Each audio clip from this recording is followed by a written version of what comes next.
O Primo Basílio, de Eça de Queiroz. Capítulo 3. Segunda parte. Havia 7 anos que não via o Primo Basílio. Estava mais trigueiro, mais queimado, mas ia-lhe bem. E depois de jantar ficou junto à janela, estendida na Volterra, com um livro esquecido no regaço. O vento caíra e o ar, de um azul forte nas alturas, estava imóvel.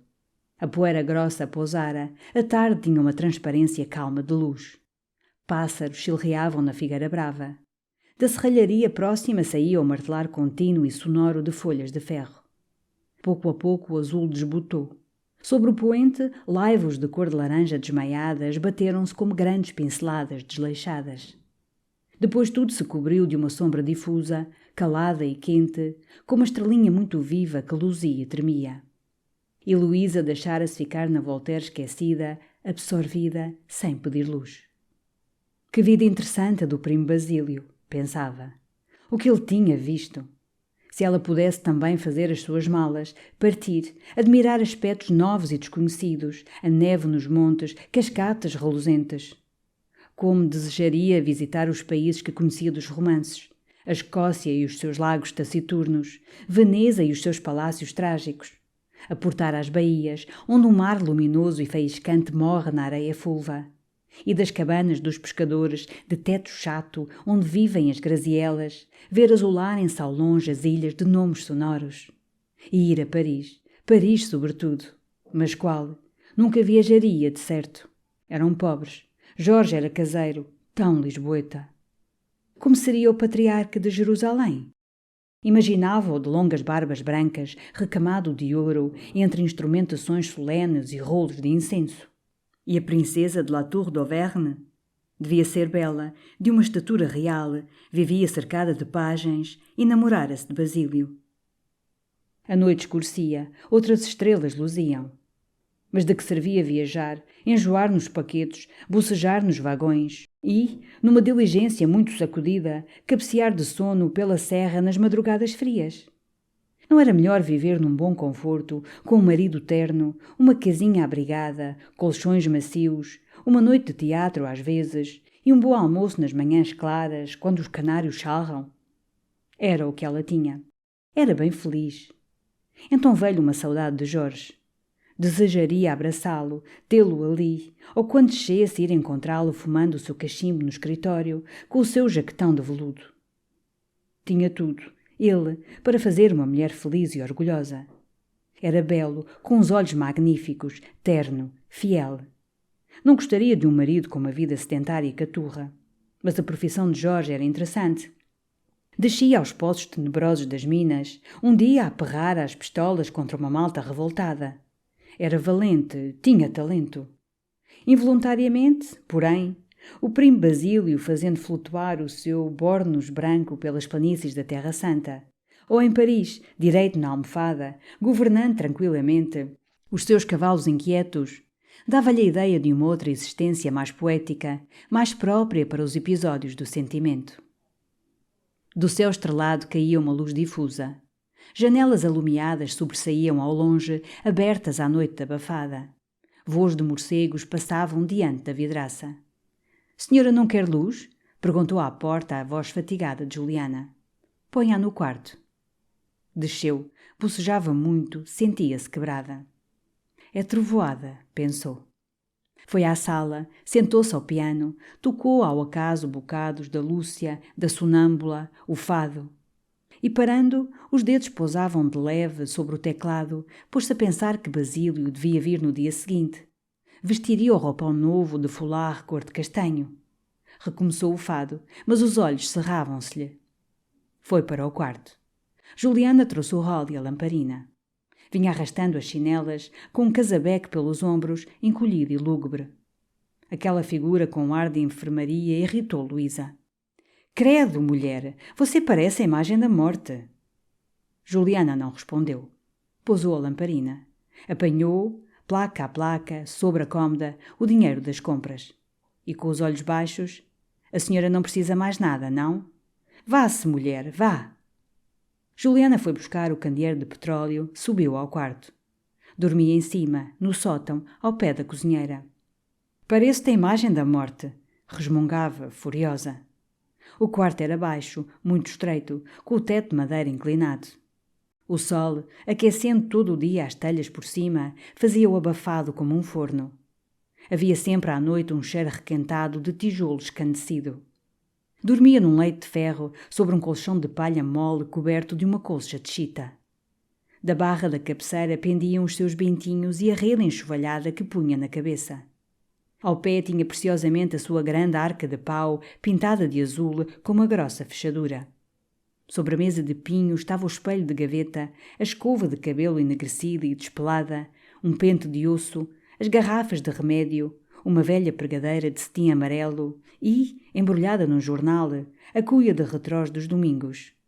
E o único adorno das paredes sujas, riscadas da cabeça de fósforos, era uma litografia de Nossa Senhora das Dores por cima da cama e um daguerreótipo onde se percebia vagamente, no reflexo espelhado da lâmina, os bigodes encerados e as divisas de um sargento.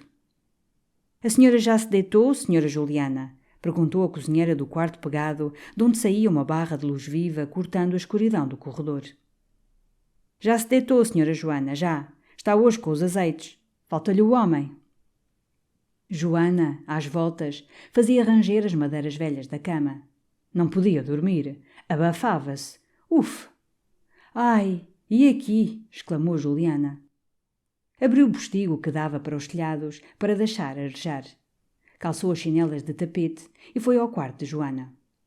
Mas não entrou, ficou à porta. Era criada de dentro, evitava familiaridades.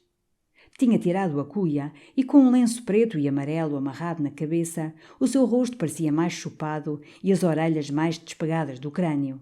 A camisa decotada descobria as clavículas descarnadas. A saia curta mostrava as canelas muito brancas, muito secas. E com o casabeque pelos ombros, coçando devagarinho os cotovelos agudos. — Diga-me cá, senhora Joana, disse com a voz discreta. Aquele sujeito demorou-se muito? Reparou?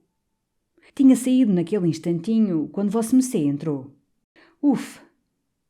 Encalmada, quase descoberta, com as pernas muito abertas, Joana coçava-se furiosamente por baixo da grossa camisa com folhos à minhota que lhe descobria os peitos. Não podia parar com os percevejos. O raio do quarto tinha ninhos. Até sentia o estômago embrulhado. — Ai, é um inferno, disse com lástima Juliana. Eu só adormeço com dia. Mas ainda eu agora reparo. Vossemecê tem São Pedro à cabeceira. É devoção? É o santo do meu rapaz, disse a outra. Sentou-se na cama. Ufa! E então tinha estado toda a noite com uma sede. Saltou para o chão, com passadas rijas que faziam tremer o soalho, foi ao jarro, pô-lo à boca, bebeu uma tarraçada. A camisa justa, feita de pouca fazenda, mostrava as formas rijas e valentes. Pois eu fui ao médico, disse Juliana. E com um grande suspiro... Ai, isto só Deus, senhora Joana, isto só Deus. Mas por que se não resolvia a senhora Juliana a ir à mulher de virtude? Era a saúde certa. Morava ao Poço dos Negros, tinha orações e ungüentos para tudo, levava meia moeda pelo preparo. Que isso são humores, senhora Juliana. O que vossemecê tem são humores. Juliana tinha dado 2 passos para dentro do quarto. Quando se tratava de doenças, de remédios, tornava-se mais familiar. Eu já me tenho lembrado de ir à mulher. Mas meia moeda. E ficou a olhar, tristemente, refletindo. É o que eu tenho junto para umas botinas da Gáspia. Eram o seu vício, as botinas. Arruinava-se com elas. Tinha-as de durac com ponteiras de verniz, de cordovão com laço, de pelica com pespontos de cor, embrulhadas em papéis de seda, na arca, fechadas, guardadas para os domingos. Joana censurou-a. Ai, eu, em se tratando do corpo, do interior, que o diabo leva os arrebiques. Queixou-se também da sua miséria. Tinha pedido à senhora um mês adiantado. Estava sem camisas. As 2 que tinha eram uns trapos, pelo gosto da que trazia, a desfazerem-se. Mas, então, suspirou, o meu rapaz precisou um dinheiro. Vossemecê também, senhora Joana, deixar-se cardar pelo homem. Joana sorriu. Ainda que eu tivesse de roer ossos, senhora Juliana, a última migalha havia de ser para ele. Juliana teve um risinho seco e, com a voz arrastada, Vale lá a pena. Mas invejava asperamente a cozinheira pela posse daquele amor, pelas suas delícias. Repetiu, contrafeita, vale lá a pena. Perfeito rapaz, continuou, o que veio hoje ver a senhora. Melhor que o homem. E depois de uma pausa, então esteve mais de 2 horas? Tinha saído quando vosso mecê entrou. Mas o candeeiro de petróleo apagava-se com um cheiro fétido e uma fumarada negra. Boa noite, senhora Joana. Ainda vou rezar a minha coroa. Ó senhora Juliana, disse a outra de entre os lençóis, se vosso mecê quer rezar 3 salve-marias pela saúde do meu rapaz, que tem estado adoentado, eu cá lhe rezava 3 pelas melhoras do peito. Pois sim, senhora Joana. Mas refletindo, olhe, eu do peito vou melhor. Dê-mas antes para alívio das dores de cabeça. A santa engrácia. Como vosso mecê quiser, senhora Juliana. Se faz favor. Boa noite. Fica-lhe aí um cheiro, credo. Foi para o quarto. Rezou, apagou a luz. Um calor mole, contínuo, caía do forro. Começou a faltar-lhe o ar. Tornou a abrir o postigo, mas o bafo quente que vinha dos telhados enjoava. E era assim todas as noites, desde o começo do estio. Depois as madeiras velhas fervilhavam de bicharia. Nunca, nunca, nas casas que servira, tinha tido um quarto pior. Nunca. A cozinheira começou a ressonar ao lado. E acordada, às voltas, com aflições no coração, Juliana sentia a vida pesar-lhe com uma amargura maior. Nascera em Lisboa. O seu nome era Juliana Coceiro Tavira. Sua mãe fora engomadeira. E desde pequena tinha conhecido em casa um sujeito, a quem chamavam na vizinhança o Fidalgo, a quem sua mãe chamava o Sr. Dom Augusto. Vinha todos os dias, de tarde no verão, no inverno de manhã, para a saleta onde sua mãe engomava, e ali estava horas sentado no poial da janela que dava para um quintalejo, fumando cachimbo, cofiando em silêncio um enorme bigode preto. Como o poial era de pedra, punha-lhe em cima, com muito método, uma almofada de vento que ele mesmo soprava. Era calvo e trazia ordinariamente uma quinzena de veludo castanho e chapéu alto branco. Às 6 horas levantava-se, esvaziava a almofada, estava um bocado a esticar as calças para cima e saía, com a sua grossa bengala de cana da Índia debaixo do braço, gingando da cinta.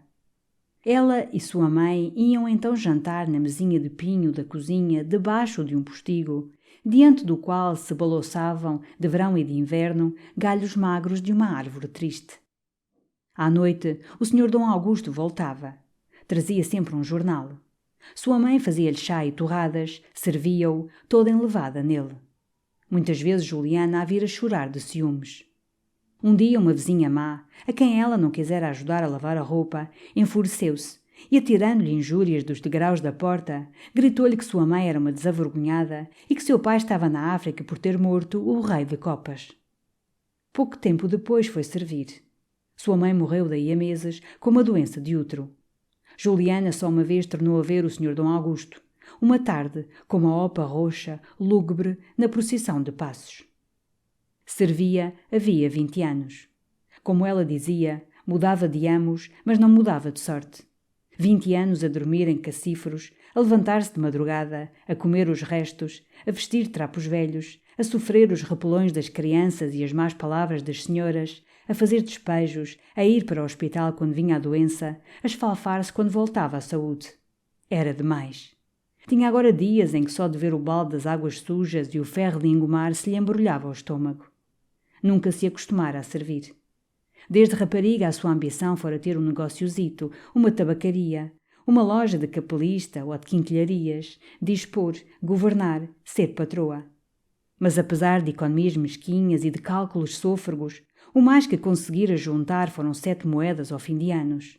Tinha então adoecido. Com o horror do hospital fora tratar-se para a casa de uma parenta. E o dinheiro, ai, derretera-se. No dia em que se trocou a última libra, chorou horas com a cabeça debaixo da roupa. Ficou sempre adoentada desde então, perdeu toda a esperança de se estabelecer. Teria de servir até ser velha, sempre de amo em amo. Essa certeza dava-lhe uma desconsolação constante. Começou a azedar-se. E depois não tinha jeito, não sabia tirar partido das casas. Via companheiras divertir-se, vizinhar, janelar, bisbilhotar, sair aos domingos às hortas e aos retiros, levar o dia cantando e, quando as patroas iam ao teatro, abrir a porta aos derriços e patuscar pelos quartos. Ela não. Sempre fora embezarrada. Fazia a sua obrigação, comia e ia estirar-se sobre a cama. E aos domingos, quando não passeava, encostava-se a uma janela, com o lenço sobre o peitoril para não roçar as mangas, e ali estava imóvel, a olhar, com o seu broche de filigrana e a cuia dos dias santos. Outras companheiras eram muito das amas, faziam-se muito humildes, sabujavam, traziam de fora as histórias da rua e cartinhas levadas e recadinhos e para dentro e para fora, muito confidentes, muito presenteadas também. Ela não podia. Era minha senhora isto, minha senhora aquilo, e cada uma no seu lugar. Era gênio. Desde que servia, apenas entrava numa casa, sentia logo, num relance, a hostilidade, a malquerença. A senhora falava-lhe com secura, de longe. As crianças tomavam-lhe birra. As outras criadas, se estavam charrando, calavam-se, mal a sua figura esguia aparecia. Punham-lhe alcunhas, a isca seca, a fava torrada, o saco a rolhas.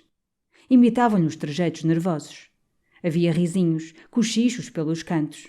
E só tinha encontrado alguma simpatia nos galegos taciturnos, cheios de uma saudade morrinhenta, que vêm de manhã, quando ainda os quartos estão escuros, com as suas grossas passadas, encher os barris, engraxar o calçado.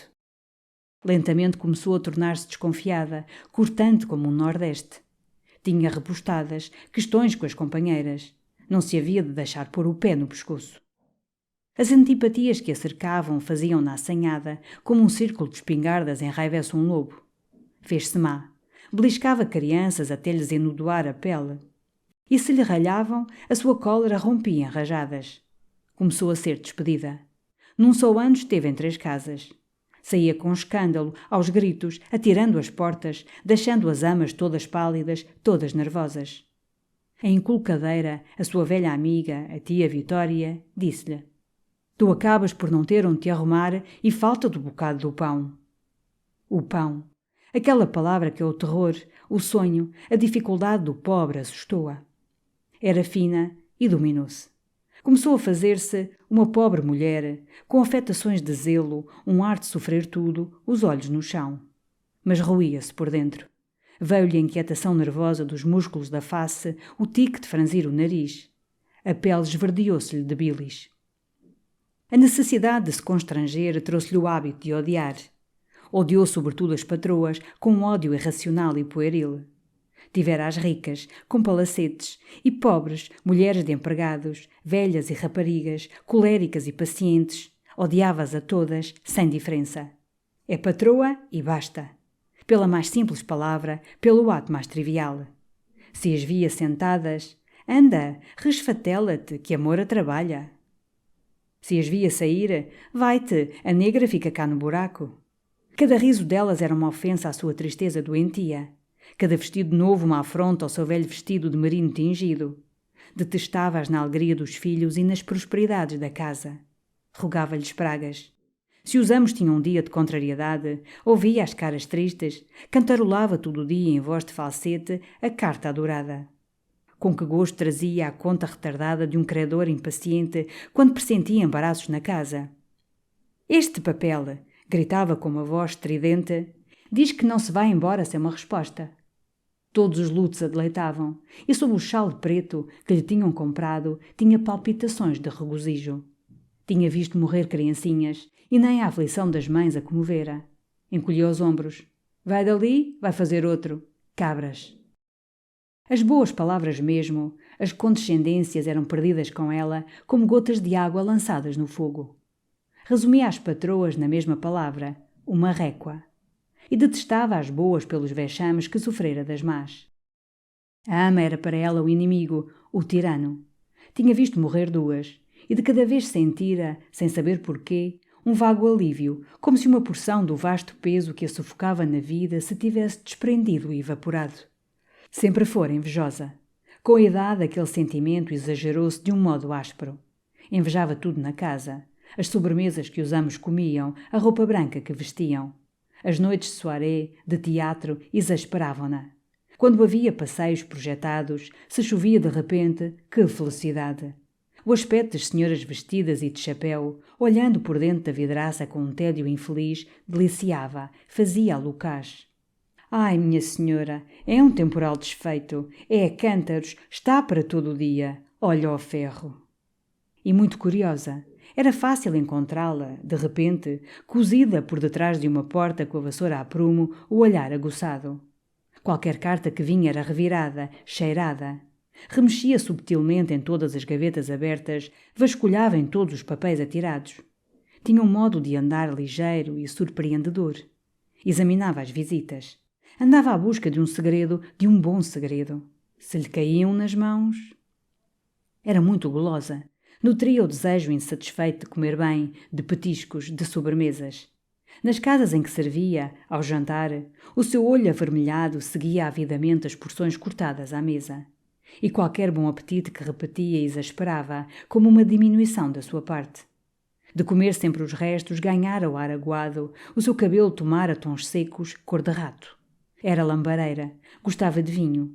Em certos dias comprava uma garrafa de 80 reis e bebia-a só, fechada, repimpada, com estalos na língua, a orla do vestido um pouco erguida, revendo-se no pé. E nunca tivera um homem, era virgem. Fora sempre feia, ninguém a tentara. E, por orgulho, por birra, com receio de uma desfeita, não se oferecera como vira muitas, claramente. O único homem que olhara com desejo tinha sido um criado de cavalariça, atarracado e imundo, de aspecto facínora. A sua magreza, a sua cuia, o seu ar domingueiro tinham excitado o bruto. Fitava-a com um ar de bulldog. Causara-lhe horror, mas vaidade. E o primeiro homem por quem ela sentira, um criado bonito e alourado, rira-se dela, pusera-lhe o nome de Isca Seca. Não contou mais com os homens, por despeito, por desconfiança de si mesma. As rebeliões de natureza sufocava-as. Eram fogachos, flatos. Passavam, mas faziam-na mais seca. E a falta daquela grande consolação agravava a miséria da sua vida. Um dia teve, enfim, uma grande esperança. Entrara para o serviço da senhora Dona Virgínia Lemos, uma viúva rica, tia de Jorge, muito doente, quase a morrer com um catarro de bexiga. A tia Vitória, a inculcadeira, preveniu-a. Tu trata a velha, a paparica, que ela o que quer é uma enfermeira que a sofra. É rica, não é nada apegada ao dinheiro, é capaz de te deixar uma independência. Durante um ano, Juliana, ruída de ambição, foi a enfermeira da velha. Que zelos, que mimos! Virgínia era muito rabugenta, a ideia de morrer enfurecia. Quanto mais ela ralhava com a sua voz gutural, mais Juliana se fazia serviçal. A velha, por fim, estava enternecida. Gabava às pessoas que a vinham ver, chamava-lhe a sua providência. Tinha recomendado muito a Jorge. Não há outra, não há outra, exclamava. Pois apanhaste, dizia-lhe a tia Vitória, pelo menos deixa-te o teu conto de reis. Um conto de reis. Juliana, de noite, enquanto a velha gemia no seu antigo leito de pau santo, via o conto de reis à claridade mórbida que dava a lamparina, reludir em pilhas de ouro inesgotável e prodigioso. Que faria com o dinheiro? E, à cabeceira da doente, com um cobertor pelos ombros, os olhos dilatados e fixos, planeava. Poria uma loja de capelista. Vinham-lhe logo lampejos vivos de outras felicidades. Um conto de reis era um dote, poderia casar, teria um homem. Estavam acabadas as canseiras. Ia jantar, enfim, o seu jantar. Mandar, enfim, a sua criada. A sua criada. Via-se a chamá-la, a dizer-lhe, de cima para baixo, faça, vá, despeje, saia. Tinha contrações no estômago, de alegria. Havia de ser boa ama, mas que lhe andassem direitas. Desmazelos, más respostas, não havia de sofrer a criadas. E, impelida por aquelas imaginações, arrastava subtilmente as chinelas pelo quarto, falando só. Não, desmazelos não havia de sofrer. Mantê-las bem, de certo, porque quem trabalha precisa meter para dentro. Mas havia de lhe tirar do corpo. Ah, lá isso, haviam de lhe andar direitas. A velha tinha então um gemido mais aflito. É agora, pensava, morre. E o seu olhar ansioso ia logo para a gaveta da cômoda, onde estava de certo o dinheiro, os papéis. Mas não, A velha queria beber ou voltar-se. Como se sente? Perguntava Juliana com uma voz plangente. Melhor, Juliana, melhor, murmurava. Supunha-se sempre melhor. Mas a senhora tem estado desinquieta, dizia Juliana, despeitada da melhora. Não, suspirava, dormi bem. Isso não tem dormido, tenho ouvido a gemer, tem estado toda a noite a gemer. Queria argumentar com ela, convencê-la que estava pior. Convencer-se a si mesma que o alívio era efêmero, que ia morrer depressa. E todas as manhãs seguia o Dr. Pinto até à porta, com os braços cruzados, a face triste. Então, senhor doutor, não há esperança? Está por dias. Queria saber os dias. 2? 5? Sim, senhora Juliana, dizia o velho, calçando as suas luvas pretas. Uns dias. 7, 8. 8 dias. E como a felicidade se aproximava, já tinha de olho 3 pares de botinas que vira na vidraça do Manuel Lourenço. A velha, enfim, morreu. Nem a mencionava no testamento. Veio-lhe uma febre. Jorge, agradecido pelos cuidados dela com a tia Virgínia, pagou-lhe um quarto no hospital e prometeu tomá-la para criada de dentro. A que tinha, uma Emília muito bonita, ia casar. Quando saiu do hospital para a casa de Jorge, começava a queixar-se mais do coração. Vinha desiludida de tudo, tinha às vezes vontade de morrer. Ouviam-se todo o dia pela casa os seus ais. Luísa achava-a fúnebre. Quis despedi-la ao fim de 2 semanas. Jorge não consentiu, estava em dívida com ela, dizia. Mas Luísa não podia disfarçar a sua antipatia e Juliana começou a detestá-la. Pôs logo um nome, a Piorrinha. Depois, daí a semanas, viu vir os estufadores. Renovava-se a mobília da sala. A tia Virgínia deixara 3 contos de reis a Jorge e ela que durante um ano fora a enfermeira, humilde como um cão e fixa como uma sombra, aturando um mostrengo, tinha em paga ido para o hospital, com uma febre, das noitadas, das canseiras. Julgava-se vagamente roubada. Começou a odiar a casa. Tinha para isso muitas razões, dizia. Dormia num cubículo abafado. Ao jantar não lhe davam vinho nem sobremesa. O serviço dos engomados era pesado. Jorge e Luísa tomavam banho todos os dias e era um trabalhão encher, despejar todas as manhãs as largas bacias de folha. Achava despropositada aquela mania de se porem a chafurdar todos os dias que Deus deitava ao mundo. Tinha servido 20 amos e nunca vira semelhante despropósito. A única vantagem, dizia ela à tia Vitória, era não haver pequenos. Tinha horror a crianças.